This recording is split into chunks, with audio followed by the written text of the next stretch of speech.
দিনের উপরে কেউ আঘাত করে, ইসলামের উপরে কেউ আঘাত করে, তখন দুই ঠ্যাঙা দুই চার ঠ্যাংওয়ালা একদিন জবাই কর্তা, মুরগি জবাই কর্তা, কিন্তু দিনের খাতিরে যখন প্রয়োজন পড়বে তখন দুই ঠ্যাংওয়ালা মানুষ এও তুমি জবাই করবে। আল্লাহ পাক তোমার কাম দুইটা, এক কাম তুমি ইবাদত করো, আর এক কাম ওয়ানহার তুমি কুরবানি করো। ইন্না শানিআকা হুয়াল আবতার। মনে রাখবা, তোমার সাথে বিদ্বেষ পোষণ যে করবে সেই ধ্বংস হবে, আমার নুসরাত মদদ তোমার সঙ্গে থাকবে। যে বলবে আল্লাহ বড় আল্লাহ বড়, তোমার আর ফালাফালি করা লাগবে না। আমি মাঝে মাঝে দৃষ্টান্ত দেই, হজ উমরায় যখন যাই আর তো তেমন সফর হয় না, এই সফরই বেশি হয়। প্লেনে চড়ি, এখন দেখি 39,000 ফিট উপরে উঠে গেছে। তো 39,000 ফিট উপরে উঠার জন্য কি আমার ফালাইতে হয়েছে? একটুও ফাল দিতে হয় না, এমনি উঠি। কেন? আমার কাম হলো কোন রকম টিকিট মিকিট কাইটা পিছে টিসে কইরা প্লেনে চড়া। বলে আল্লাহর বান্দা বান্দি ভালো করে শোনো, তোমার কাম নবীজির আদর্শের টিকিট কাইটা তুমি কেবল মাত্র এই গাড়িতে চড়ো, চড়া নবীজি যা বলতেন তুমি তাই বলো। নবীজি আল্লাহু আকবার বলতেন, তুমি আল্লাহু আকবার বলো। এ যখন বলা শুরু করবা তো আল্লাহ পাক তোমাকে টাইনা আরশে আজিম পর্যন্ত নিয়ে যাবে। তো সুবহানাল্লাহ বললে পাক হয়, আলহামদুলিল্লাহ বললে ধনী হয়, আল্লাহু আকবার বললে আল্লাহর কাছে চলে যায়, আল্লাহর কাছে চলে যায়। এটা হলো এই তিন তাসবিহ কি ফজিলত। এই জন্য মাঝখানে কথা এসে গেল, আমি আপনাদেরকে বলছিলাম যে সুবহানাল্লাহ একটু জজবা নিয়ে জোরে বলে ফেলবেন সুবহানাল্লাহ। আর এই জোরে যে বলাইলাম এইটা আবার মনে পড়ে গেল এক ঘটনা। এক বুজুর্গ ছিলেন মওলানা আব্দুল্লাহ দরখাস্তি রহমাতুল্লাহ আলাইহি, পাকিস্তানের বড় হাফেজে হাদিস ছিলেন, শুধু বুখারী শরীফ না, সিহাহ সিত্তার সব কিতাবের হাফেজ ছিলেন। ওনার বয়ান শুনতেছিলাম আমি ছোটবেলায়, মালিবাগ মাদ্রাসায় তখন পড়ি, মালিবাগ মাদ্রাসায় পড়ি।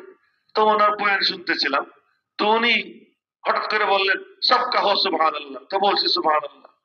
বলে ফের কাহো সুবহানাল্লাহ। আবার বলো, আবার বলছি। এরপর জোর সে কাহো, জোরে বলো। তা আমি মনে মনে বলতেছিলাম বুড়ার কি হইল, আমাদেরকে দিয়ে বারে বারে সুবহানাল্লাহ বলায়। তখন বুঝিনি, এখনো যে খুব একটা বুঝি তা না, একটু একটু মনে হয় বুঝতে শিখছি যে উনি জোরে বলাইছেন কি জন্য। এই জন্যই যে আরে আল্লাহরে তুই পাক বললে আল্লাহ তোরে পাক বানাই দিবে, যত পারিস তত বল সুবহানাল্লাহ সুবহানাল্লাহ সুবহানাল্লাহ। আল্লাহ পাক আমাদেরকে আমল করবার তৌফিক দান করুন। তো বলতেছিলাম যে জান্নাতের স্বাদ, কথার আবার ধারাবাহিকতা যেন ভুলে না যায়। জান্নাতের স্বাদ, ওই জান্নাতের স্বাদ হলো ইল্লিয়িন। এর অনেক উপরে গিয়ে একটা স্পেস, ওই স্পেস কে বলে হাইস। কি বলে? হাইস। হাইসের উপরে একটা স্পেস, এই স্পেসের নাম আজীব না। কি নাম? লা খালা ওয়ালা মালা, খালিও না ভরাও না। আপনারা আমার দিকে তাকান, আমি যে মিম্বরে বসা, আপনারা নিজের দিকে তাকান, আপনারা যে জায়গায় বসা ওই জায়গাটুকু ভরা, কিন্তু আপনার মাথার উপর থেকে ছাদ পর্যন্ত ফাঁকা, আপনার ডাইনে বামে ফাঁকা। এই ফাঁকারে আরবিতে বলে খালা, আর যেটুকু ভরা ওটাকে বলে মালা। তো হয় থাকবে খালি, নয় থাকবে ভরা। কিন্তু হাইজের উপরের যে স্তরটা, ওই স্তরটা লা খালা ওলা মালা, খালিও না ভরাও না। কি কি তাও জানি না, কি তাও জানি না। তার অনেক উপরে গিয়ে মহাসমুদ্র, ওই মহাসমুদ্রের উপরে আল্লাহ পাকের আরশ। এখন একটু জোরে সুবহানাল্লাহ বলি। আল্লাহ পাকের আরশ, ওই আরশে আজিমের উপরে আল্লাহ পাকের কুরসি, আল্লাহ পাকের কুরসি। কুরসির উপরে কোরআনে কারিমে এক জায়গা না 7 জায়গা আসছে আর রহমান আলাল আরশি ইস্তাওয়া, আর রহমান আলাল আরশি ইস্তাওয়া। রহমান আরশে আজিমের উপর সমাসীন।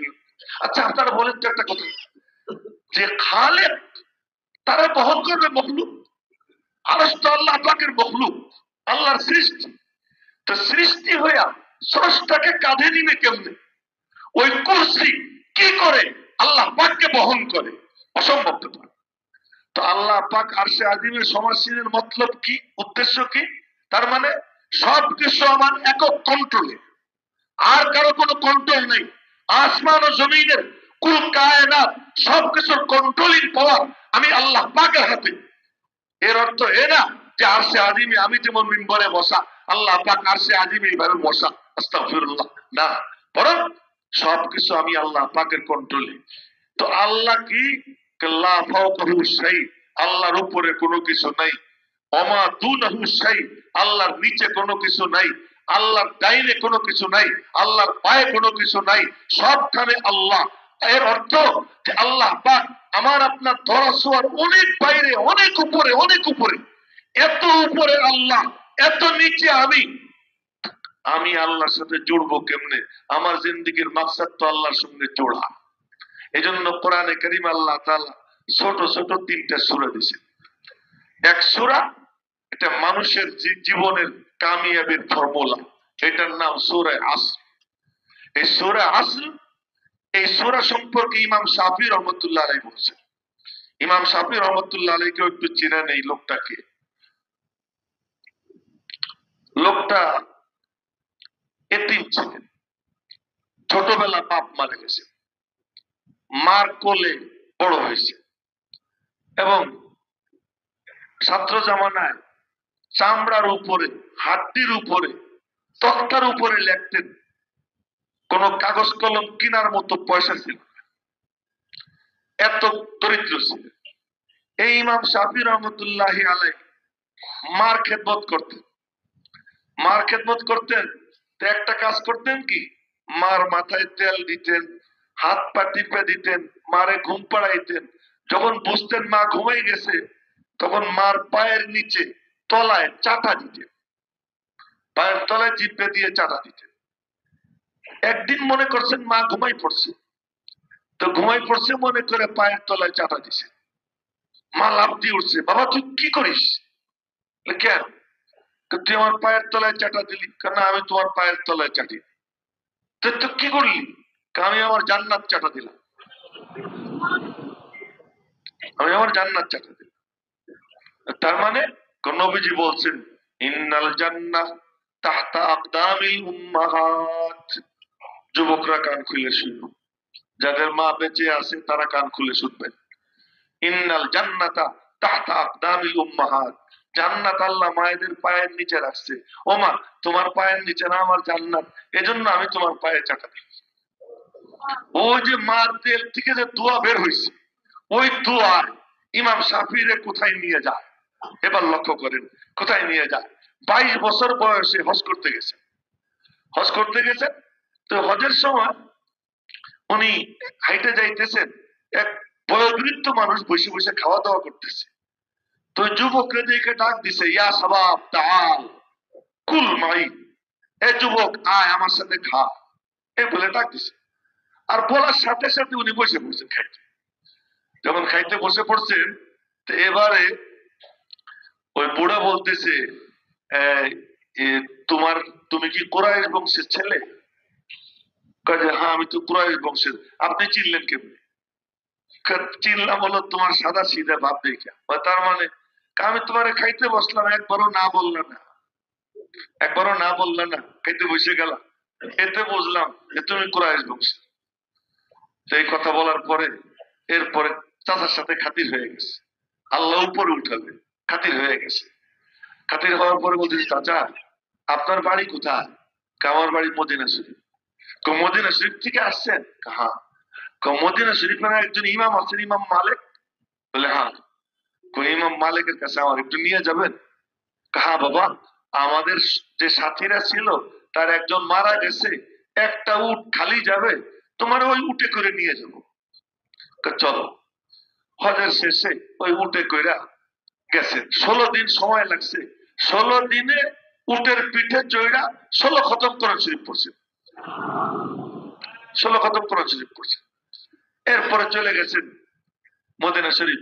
গিয়েই দেখেন নামাজ চলতেছে, জামাতে শরীক হয়ে গেছে।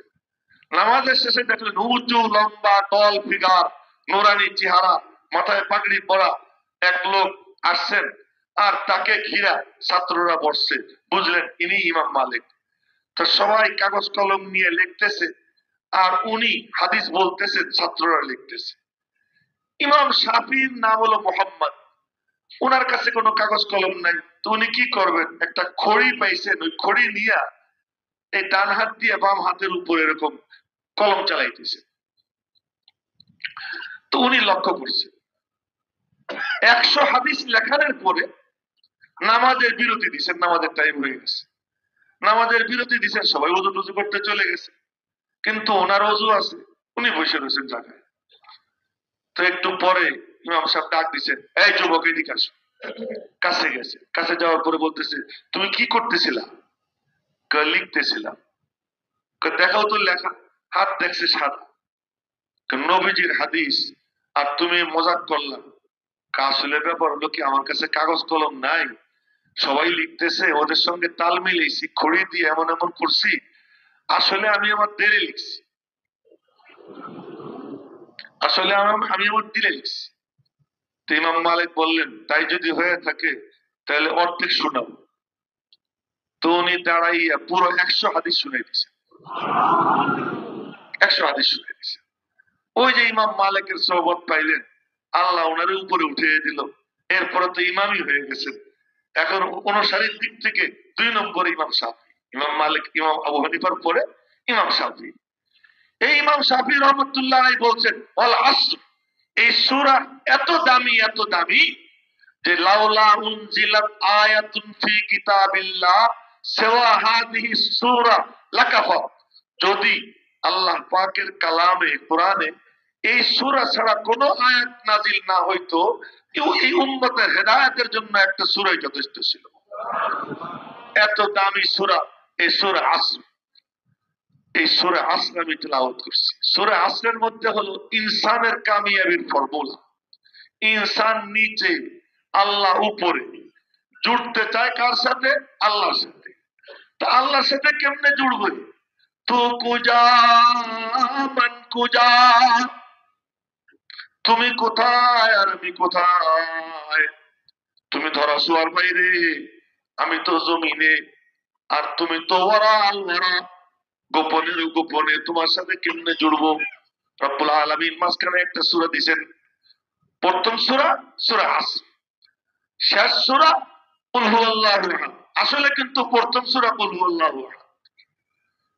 প্রথম সূরা কি? কুল হুয়াল্লাহু আহাদ। কুল হুয়াল্লাহু আহাদের মধ্যে কেবলই আল্লাহর আলোচনা, আর কারো কোনো কথা নেই এর মধ্যে, কেবলই আল্লাহ। পড়েন আমার সাথে, বিসমিল্লাহির রহমানির রহিম। কুল হুয়াল্লাহু আহাদ আল্লাহুস সামাদ লাম ইয়ালিদ ওয়া লাম ইউলাদ ওয়া লাম ইয়াকুল লাহু কুফুয়ান আহাদ। আল্লাহ এক। তর্জমা এটা না, আল্লাহ নিরালা। ওয়াহিদ মানে এক, আহাদ মানে নিরালা। নিরালা মানে মানে এমন যে তার কোন তুলনা নাই, অতুলনীয় সত্তা। मैं आशिक मौला हूँ मेरा इश्क निराला,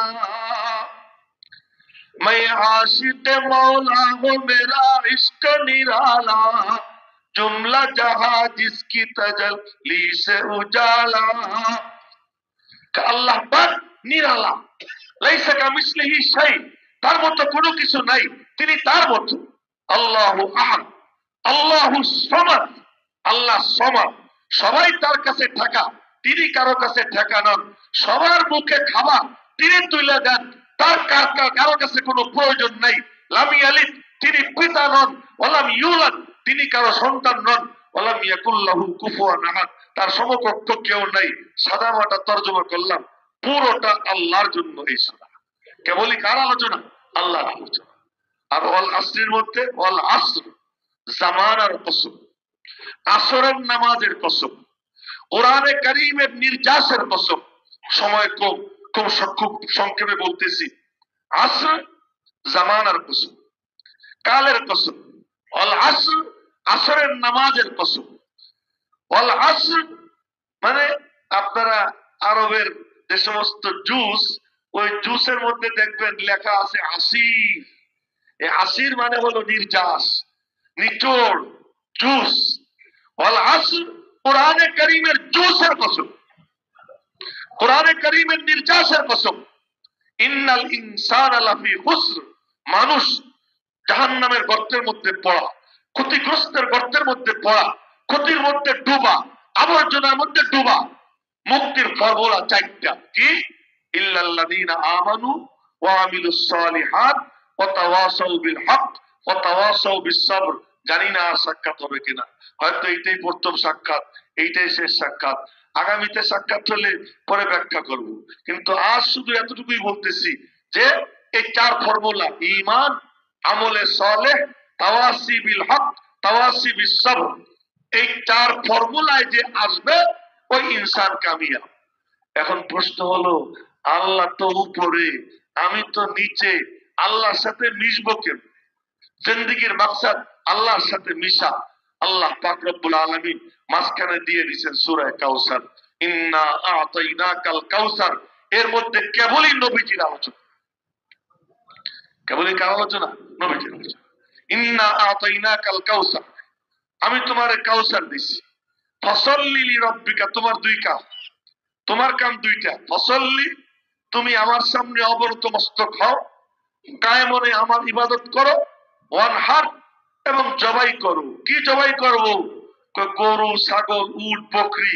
আর যখন দরকার পড়ে, দ্বীনের উপরে কেউ আঘাত করে, ইসলামের উপরে কেউ আঘাত করে, তখন দুই ঠ্যাঙা চার ঠ্যাংওয়ালা একদিন জবাই করতা, মুরগি জবাই করতা।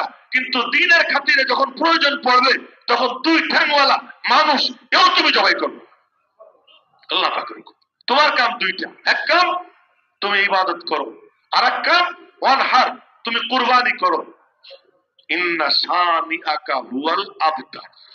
মনে রাখবা, তোমার সাথে বিদ্বেষ পোষণ যে করবে সেই ধ্বংস হবে, আমার নুসরত মদদ তোমার সঙ্গে থাকবে। এখন কথা শেষ করতেছি যে নিচে ইনসান, উপরে আল্লাহ। ইনসান চায় আল্লাহর সাথে জুড়তে, আল্লাহ পাক রব্বুল আলামিন বলেন, ওই যে সাহেবে কাউসার দিয়ে দিলাম, যাও তার কাছে। যে আমার দোস্তের কাছে যাবে, আমার দোস্ত এত পাওয়ারফুল, যার এক চোখ আরশে, এক চোখ উম্মতের দিকে, এক হাত আল্লাহ পাকের কাছে, আর এক হাত উম্মতের কাছে। যে তার হাত ধরবে, সে তাকে তাইনা আরশে আজিম পর্যন্ত আল্লাহ পাকের কাছে পৌঁছে দিবে। सुन्नत है मेरे पेश नजर कल्बों में अल्लाह, सुन्नत है मेरे पेश नजर कल्बों में अल्लाह, रोजा मेरी आंखों में है, काबा मेरे दिल में। আল্লাহকে দেখানো যায় না, নবীজিকে লুকানো যায় না। আবার বলতেছি, আল্লাহকে দেখানো যায় না, নবীজিকে লুকানো যায় না। আল্লাহ থাকেন ভেতরে, নবীজি থাকেন বাহিরে। আল্লাহ থাকেন কলবে, নবীজি থাকেন শরীরে। যে তার শরীরে নবীজিকে আনে, যে তার বদনে নবীজিকে আনে, যে তার উপরে নবীজিকে আনে, আল্লাহ পাক তার ভিতরে এসে হাজির হয়ে যায়। আল্লাহ পাককে আনার জন্য তুমি টাইনে টাইনে আনবা, তোমার এই সামর্থ্য নাই। তোমার কাম কি? তুমি তোমার মাথাটা নবীজির মাথার মতো বানাও, তুমি তোমার মুখটা নবীজির মুখের মতো বানাও, তুমি তোমার পোশাকটা নবীজির পোশাকের মতো বানাও, তুমি তোমার জুতা পায়ে দেওয়াটার সময় মনে করো নবীজি কেমনে পায়ে দিতে, সেভাবে পায়ে দাও। তুমি ঘর থেকে বের হইতে সময় মনে মনে বলো নবীজি কেমনে বের হইতেন, সেইভাবে জুবানে ওইটা উচ্চারণ করে তুমি বের হও। এই যখন তুমি করবা, আল্লাহ পাক দেখবেন, আরে ওর মাথা দিয়ে আমার দোস্তের মতো দেখা যায়, ওর মুখ দিয়ে আমার দোস্তের মতো দেখা যায়, ওর পোশাকটা দিয়ে আমার দোস্তের মতো দেখা যায়। এজন্য কোরআনে কারীমে আল্লাহ তাআলা বলেন, দেখ তোরা আমারে তালাশ করিস, আমাকে তোদের তালাশ করা লাগবে না। তোরা যদি আমার দোস্তের অনুসরণ করিস, আমি আল্লাহ তোদেরকে তালাশ করে আমার কোলে নিয়ে। ইন কুনতুম তুহিব্বুনাল্লাহ ফাত্তাবিউনি ইউহিব্বুকুমুল্লাহ। আল্লাহ পাক রব্বুল আলামিন আমাদেরকে আল্লাহর সাথে জোড়বার জন্য নবীজির অনুসরণ করবার তৌফিক দান করেন। কিছু কথা যা আল্লাহ তাআলা মাথায় ঢেলে দিয়েছেন, কি বলবো, আগের থেকে কোনো কিছু মাথায় ছিল না, এখানে বসার পরে যা ঢেলে দিয়েছেন আল্লাহ তাআলা তাই বলেছি। ফাইন আসাবতু ফামিনাল্লাহ ওয়া ইন আখতাতু ফামিন্নী ওয়া মিনাশ শাইতান। সঠিক যদি বলে থাকি আল্লাহ পাকই বলাইছেন, ভুল ত্রুটি যদি হয়ে থাকে তা আমার পক্ষ থেকে, শয়তানের পক্ষ থেকে আল্লাহ তাআলা ভুল ত্রুটি মাফ করুন, সহি শুদ্ধটুকু কবুল করুন। আমাদের সকলকে আল্লাহ পাকের সাথে জোড়ার জন্য যা করণীয় তা করবার তৌফিক দান করুন। এবং আমরা যেমন এক ছাদের নিচে আল্লাহ এবং তার রসুলের কথাবার্তা বললাম, শুনলাম, আল্লাহ পাক যেন ওখানে গিয়ে আর সে আজিমের ছায়ার নিচে একসাথে বসবার, গল্প সল্প করবার তৌফিক দান করেন। আমিন। ওয়া আখিরু দাওয়ানা আনিল হামদুলিল্লাহি রাব্বিল আলামিন। ওয়া